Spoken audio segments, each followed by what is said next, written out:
Þá er komið að nokkrum orðum. Hún Elín Ósk ætlar að vera með þau. Gjörðu svo vel.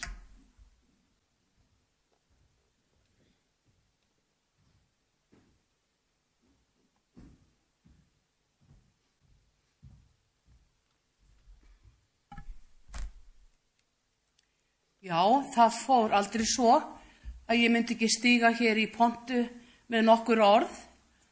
En hér er ég.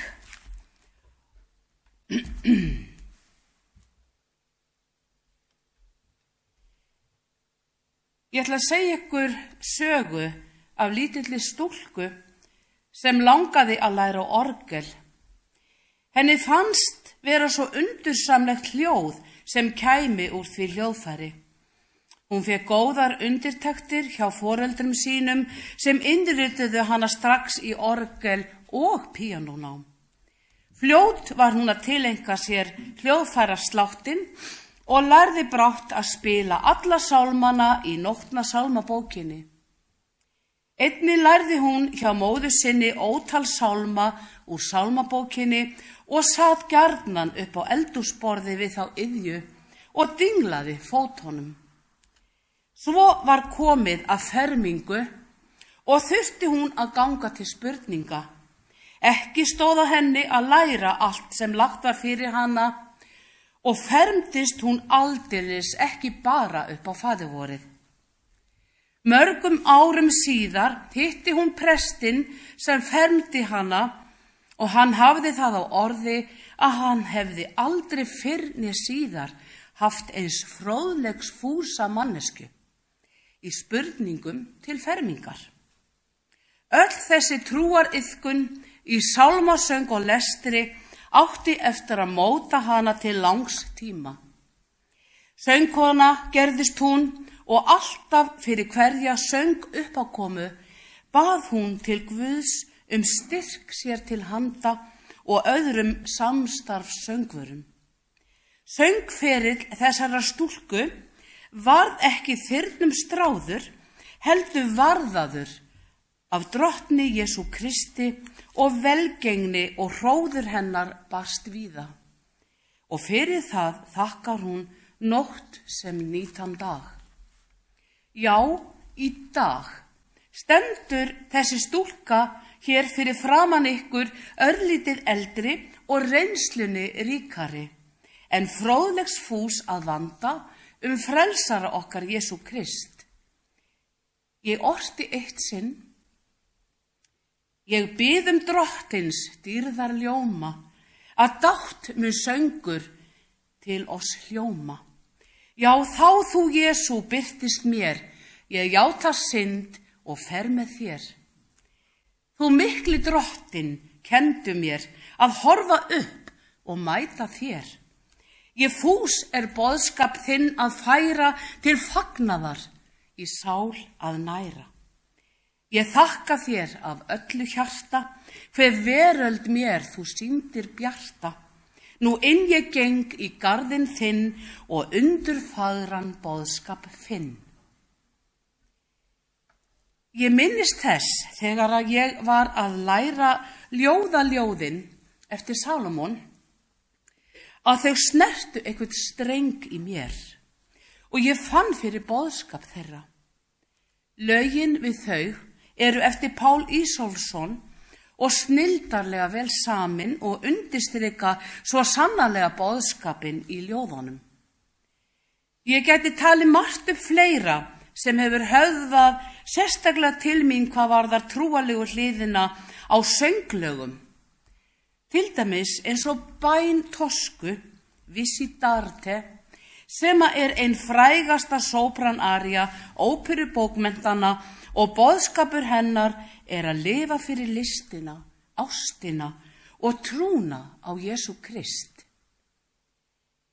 Þessi aría hefur fylgt mér alveg frá útskrift úr Söngskóla Reykjavíkur árið 1984. En ég fekk titilinn Toska Íslands á þessum tíma sem ég afar stolt af. Einnig söng ég aðra óperu sem fjallar mjög mikið trúna á Jesú Krist og hann verður áhrifavaldur Leonóru í óperunni en hún ákvað að gefa sig Guði á vald eftir að hafa gengið í gegnum miklar hörmungar. Hún leitar náðar hjá munkum í klaustur einu og biður þá að loka sig inni með vatn og brauð einu saman. Og þá meðal annars syngur hún fræga aríu Pace, pace, mio Dio, Guð minn, ég bið frið. Já, ég hef tengst í allmörg ár Guði vorum Jesú Kristi. Og í dag er ég svo þakklátt fyrir alla mína trúarreynslu, hvort sem það hefur verið á söngsviðinu eða í lífinu og tilverunni, og ég tala nú ekki hér í boðanakirkjunni, þar sem ég ákvað að fylgja Jesú Kristi og tók niðurdýfingaskýrn 11. mars 2023. En ég hef tengst þessari kirkju síðastliðin 5 ár. Dásamlegu tími í húsi Drottins og góðra vina. Drottinn sagði, leyfið börnunum að koma til mín og banni þeim það eigi. Ég mun ávallt þakka foreldrum mínum, þeim dásemdar hjónum Fanney og Óskari, alla þá handleiðslu sem þau veittu mér í trúni sem barni og ungri stúlku. Þó þau hefðu ekki talað mikið trúmál dagstaglega, þá kenndu þau mér kristileg gildi og ég nam kristnifræði í skóla. En nú er tíðin önnur. Mörg börn vita ekki í dag hver Jesú Kristur er og fullorðnum er sama hann eða viðurkenna hann ekki. Álfar, tröll og jólasveinar eru fyrirmyndi barna í dag og fyrir jólaháttíðina er græðgin orðin eftir gjöfum hættuleg. Börnin eru farin að setja skó, sokka og stígvél í gluggana í von gjafir frá jólasveinum. Ég heyrði ungan dreng daginn segja að vinur hans myndi setja sokk út í glugga til að jólasveinni gæfi honum nammi í hann og skó til að fá leikföng. Hvað getum við kristið fólk gert í þessum gjörningum? Þurfum við að fara út á torg og hrópa Jesú Kristur er lífið og tilveran og ljós í hjörtum okkar.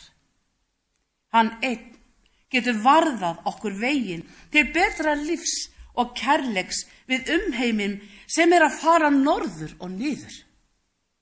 Stríðsfréttir og manndráp er vinsælasta fréttaefnið í fjölmiðlum og nánast það eina. Er ekkert jákvætt að gerast út í heimi sem hér á landi sem vert er að fjalla Eigum við bara að taka á móti soranum og velta okkur upp úr honum? Geta bræður og systur ekki fundið kærleikan sín á milli og hætt þessari græðgi?